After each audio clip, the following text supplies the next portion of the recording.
क्या आप जानते हैं कि एक ऐसा समय था जब भगवान शिव पांडवों से छुपने के लिए एक जानवर बन गए थे?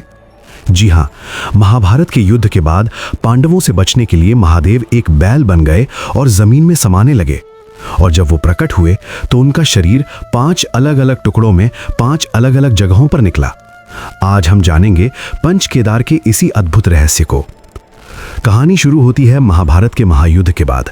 पांडवों की जीत तो हुई, लेकिन उन पर अपने ही भाइयों, कौरवों और गुरुओं की हत्या का घोर पाप चढ़ चुका था।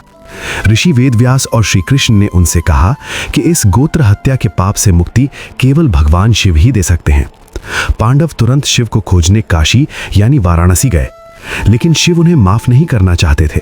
उन्हें लगा कि पांडवों ने बहुत बड़ा पाप किया है, इसलिए महादेव अंतर्ध्यान होकर हिमालय यानी उत्तराखंड चले गए। लेकिन पांडव भी हार मानने वालों में से नहीं थे। वो शिव के पीछे पीछे हिमालय पहुंच गए। शिव को खोजते हुए पांडव गुप्त काशी पहुंचे। वहां भगवान शिव ने पांडवों को चकमा देने के लिए एक बैल का रूप ले लिया और जानवरों के झुंड में जाकर घास चरने लगे। पांडवों को शक हुआ।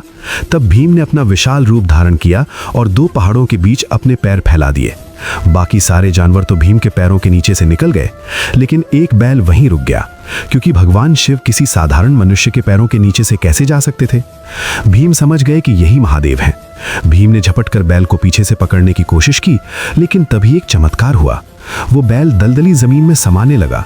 भीम ने दौड़कर बैल की पीठ यानी कुबड़ को पकड़ लिया। वो हिस्सा वहीं रह गया और बाकी शरीर जमीन में लोप हो गया।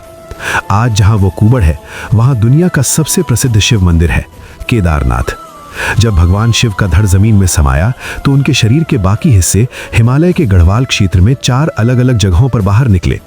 उनकी भुजाएं निकली तुंगनाथ में, जो दुनिया का सबसे ऊंचाई पर स्थित शिव मंदिर है। उनका मुख प्रकट हुआ रुद्रनाथ में।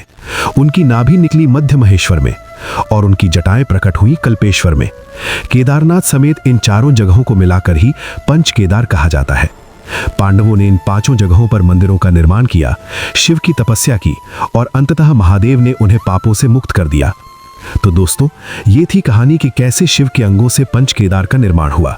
ये सिर्फ मंदिर नहीं, बल्कि आस्था और चमत्कार के केंद्र है।